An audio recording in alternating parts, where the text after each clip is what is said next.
नमस्कार, आप देख रहे हैं आज तक आपके साथ मैं हूं शुभांकर मिश्रा।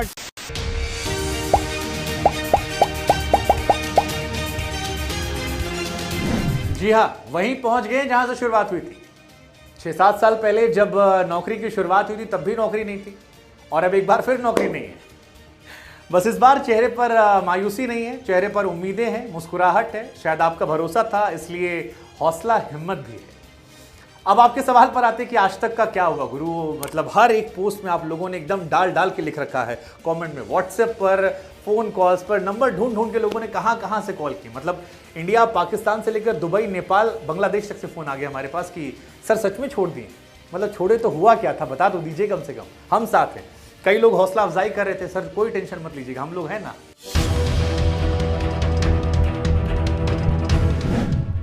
जिन्होंने हौसला हिम्मत अफजाई की उनका भी शुक्रिया, जिन्होंने नकारात्मक बातें की उनका भी शुक्रिया। लेकिन सच यही है कि आज तक से जो रिश्ता था वो फिलहाल खत्म हो गया है और एक नई शुरुआत हो रही है। आपको एक नई चीज नजर आएगी, नया सेटअप नजर आएगा आने वाले समय में। 15 अगस्त वो तारीख है जिस दिन देश आजाद हुआ था और उसी दिन से हम भी एक नए आगाज की तरफ बढ़ेंगे। लेकिन गुरु बिल्कुल आसान नहीं था। मतलब बाकी छोड़िए, हमारे अपने पिताजी ने हमसे कह दिया कि यार एक काम करो यार, शादी ब्याह कर लो, उसके बाद नौकरी छोड़ना, क्योंकि आज तक छोड़ दोगे रिश्ता नहीं आएगा। बहुत रिश्ते आते और साल 2 साल से तुम मना कर रहे थे, अब लड़की वाले नहीं आएंगे। हमको समझ में नहीं आया कि इस बात को लेकर हम डरे या परेशान हो या ये सोचें कि यार आज तक देख के शादी हो रही थी।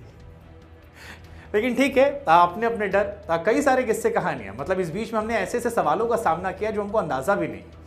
हमारे एक रिश्तेदार हैं, उन्होंने हमसे कहा कि सुनो, छोड़ तो दिया है बिना हमारी मर्जी के, लिखना मत सोशल मीडिया पे। हम डॉक्टर को दिखाने जाते हैं, वहाँ हमारा काम हो जाता है, डॉक्टर साहब खुद आते हैं, ले जाते हैं, पूरा ट्रीटमेंट कर देते हैं। तुम छोड़ दोगे तो आज तक का दबदबा जो काम नहीं आएगा।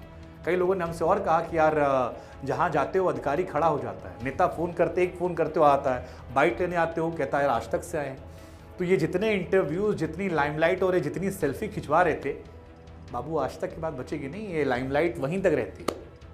ऐसे बहुत सारी बातें। कई सारे दोस्तों ने कहा यार नोएडा में करोगे क्या, मतलब गोंडा से आए थे, यहाँ घर में क्या करोगे, पैसे वैसे हैं। कुछ लोग ये भी आ गए कि यार कुछ चाहिए होगा तो बताना, कुछ लोग मज़े लेने भी आ गए।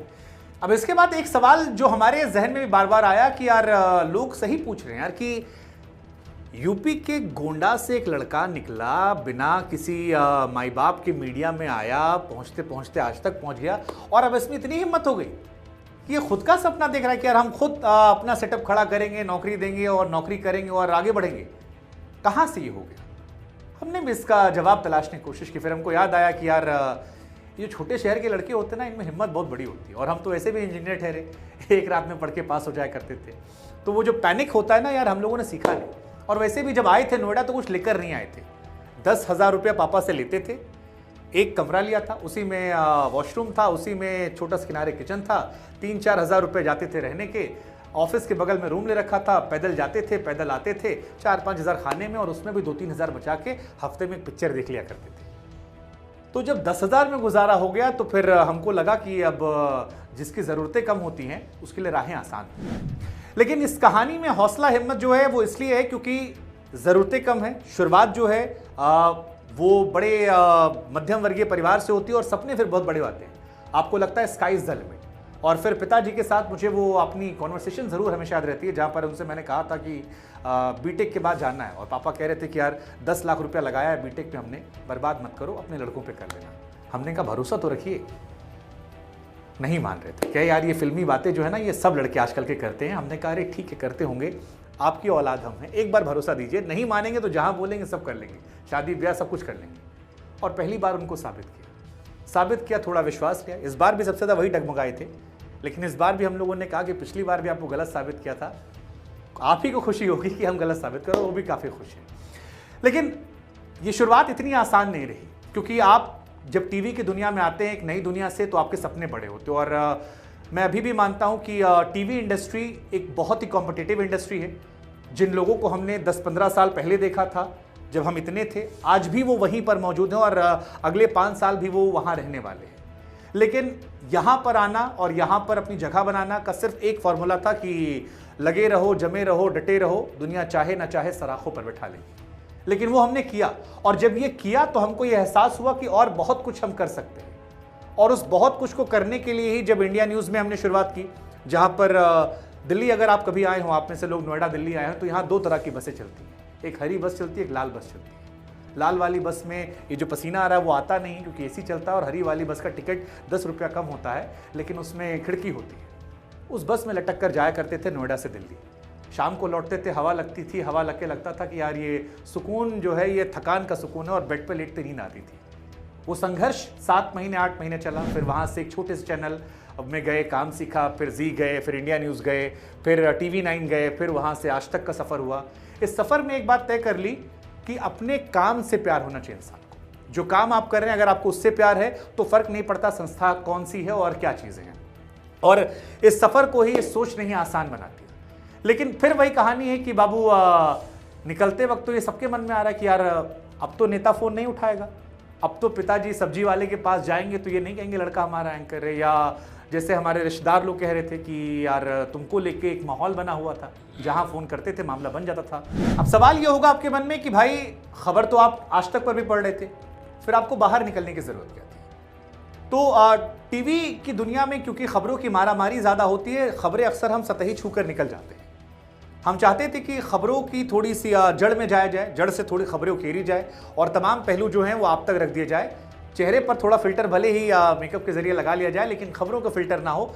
डेटा फैक्ट जिसकी आज के समय कमी है, फेक न्यूज़ के बढ़ते नैरेटिव के बीच में, वो तमाम खबरें आप तक उसी तरह से पहुंचा दी जाए। तो एक तो हमारी कोशिश ये थी। दूसरा, व्यक्तिगत तौर पर आप जानते हैं, आप में से जो लोग सुनते हैं मुझे, कि मुझे किस्से कहानियां सुनाने का बड़ा शौक है। मैं अक्सर आप लोगों को किस्से कहानियों को सुनाता रहता हूं। तो हमें लगा कि यार जिनकी कहानियां हम सुनाते हैं, क्यों ना उन्हें अपने दफ्तर में बुला लें और क्यों ना उनके साथ बैठकर वो किस्से कहानियां सुनाएं जो आप सुनना चाहते हैं, और आपके सवालों को लेकर हम उनसे सवाल करें।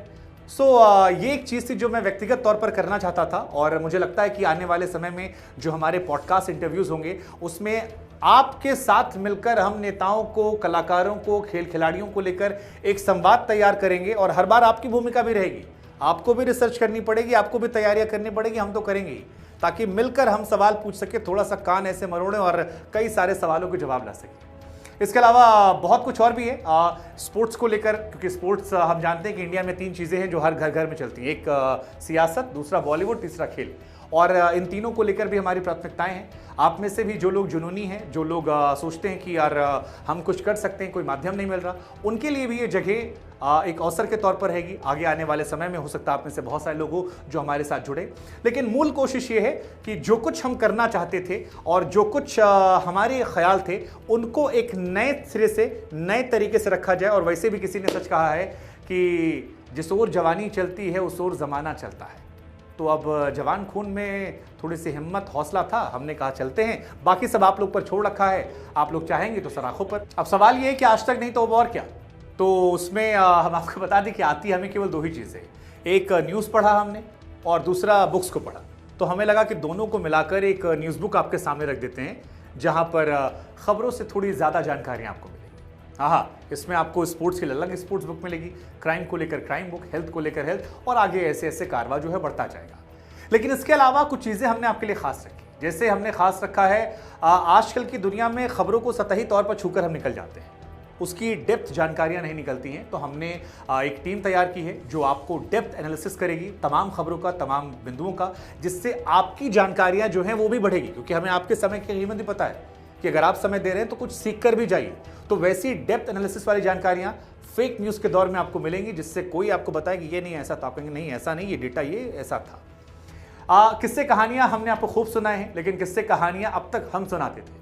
अब जिनके किस्से कहानियां सुना रहे हैं उनको पॉडकास्ट इंटरव्यूज के माध्यम से आपके सामने हम ले जाएंगे। तो वो बड़ा दिलचस्प रहने वाला, उसको लेके बड़ा एक्साइटेड हूं। उसके लिए आप भी तैयार हो जाइए, क्योंकि मेहनत सवालों में आपको भी करनी है और बहुत कुछ है, धीरे धीरे आपको बताते रहेंगे। अब सवाल ये है कि इसमें आपकी भूमिका क्या रहने वाली। तो देखिए जी, आपकी भूमिका इसमें बहुत महत्वपूर्ण रहने वाली है, क्योंकि ये हमारा जो लगभग 1 करोड़ का परिवार है, तकरीबन 50 लाख इंस्टाग्राम पर, 30 लाख फेसबुक पर, 1 लाख 10 लाख यूट्यूब पर और ऐसे ही ट्विटर वगैरह वगैरह पर, ये आपकी वजह से हुआ है। नहीं तो गोंडा से आए एक मध्यम वर्गीय परिवार के एक लड़के को, जिसके उसको क्लास में लोग नहीं पहचानते थे, आज देश के तमाम हिस्सों में, देश से बाहर भी लोग पहचान रहे हैं। तो इसमें भूमिका आपकी है।